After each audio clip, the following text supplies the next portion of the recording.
Hi everybody, in this video I'm going to show you how to make a basic A-line elastic waist skirt. This is a stretch fabric and it's actually a two-way stretch, which means this particular fabric is going to stretch going around the body. And you'll have to be careful with your fabric. If you, when you buy it, be careful how you lay it out. If it's a two-way, you want it to go around the body, so be mindful of that when you lay your fabric out. This fabric, I folded lengthwise so it's long and narrow, and then I took the bottom corner and I folded up to the top, so I'm going to cut out both panels of the skirt at the same time. And you saw me pinning the fabric together so that the folds are aligned and they don't shift during the pinning down period. I took my existing skirt, folded it in half in the center, and I'm pinning that to the fold of the fabric. And then just being very careful not to shift the fabric underneath. I'm going to smooth out the wrinkles and the folds and pin it down. Now, I'm actually doing this job for my mom. You'll see another skirt in here that's black. I'm only showing you with the gray. She wanted a basic A-line skirt just to wear something around the house and wants it to be elastic waist. And she gave me a 3/4 inch wide elastic for the waist. So what I'm going to do is measure up from the waistband 3/4 of an inch, and I'm going to mark that all the way across. For the side seams, I'm going to mark it at a 1/2 inch for the seam allowance. And then for the hem, I'm going to give it a 1 inch hem allowance. When you're sewing with knit, you're going to need either a jersey or a ballpoint needle.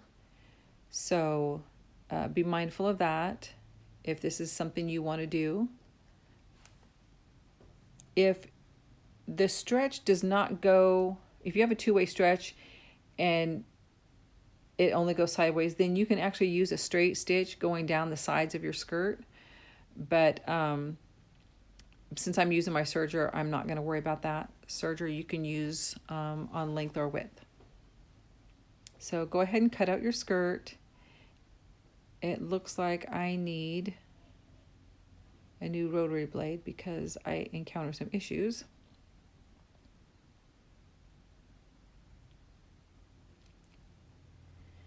Okay, remove the skirt and then open your panels up and put the right sides together.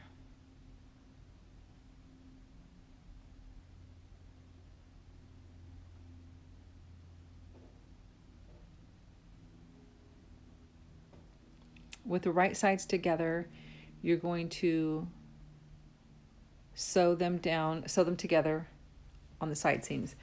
Now, if you have a 2-needle serger, you can do this all in one shot, the side seams.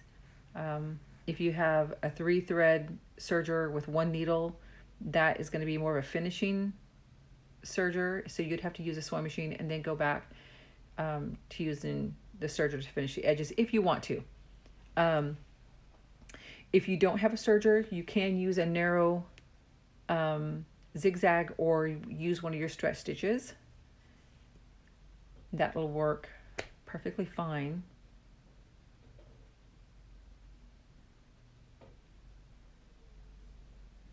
So as you're sewing, just make sure that the upper and lower fabrics are aligned.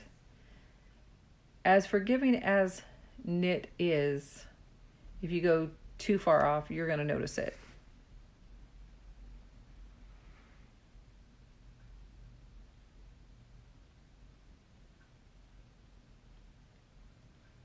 Okay, when you get to the part with the elastic, you're going to overlap it a little bit. I think I overlapped mine probably about 1 inch, and I sewed the sides of the elastic with my serger.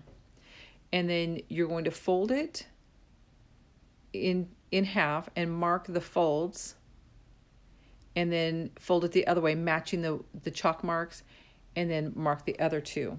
So you're going to mark your elastic in 4 equal parts.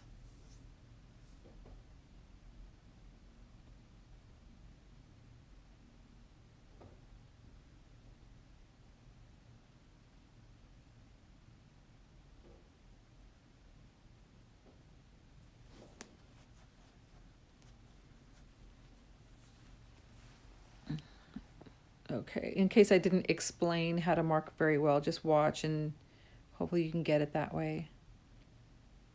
So you mark the other 2 folds.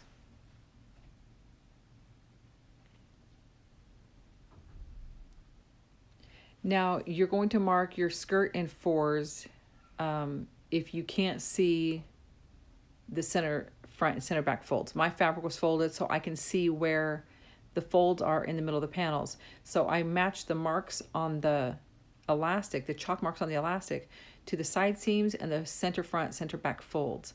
So it's evenly distributed.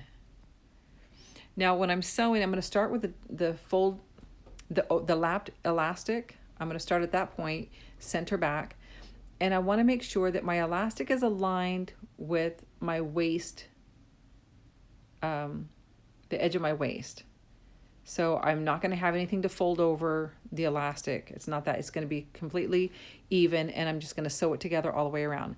I prefer to do my waistbands like this because in the past, when I've used the casings that everybody likes to talk about, I have elastic flipping over inside, and sometimes it's too big. It just doesn't look good. It looks very homemade, so I prefer to do it like this. Now, the downside to this is if you want to later on make your elastic smaller, it's just a little more difficult to do that.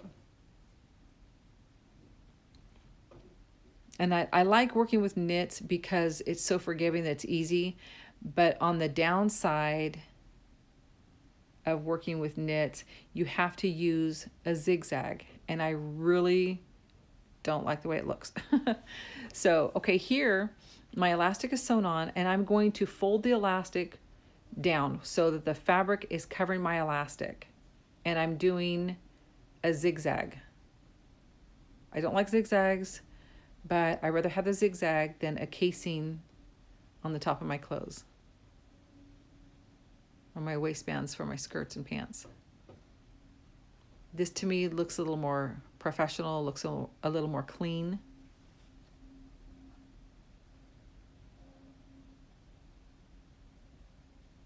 And I don't have to deal with twisting elastic.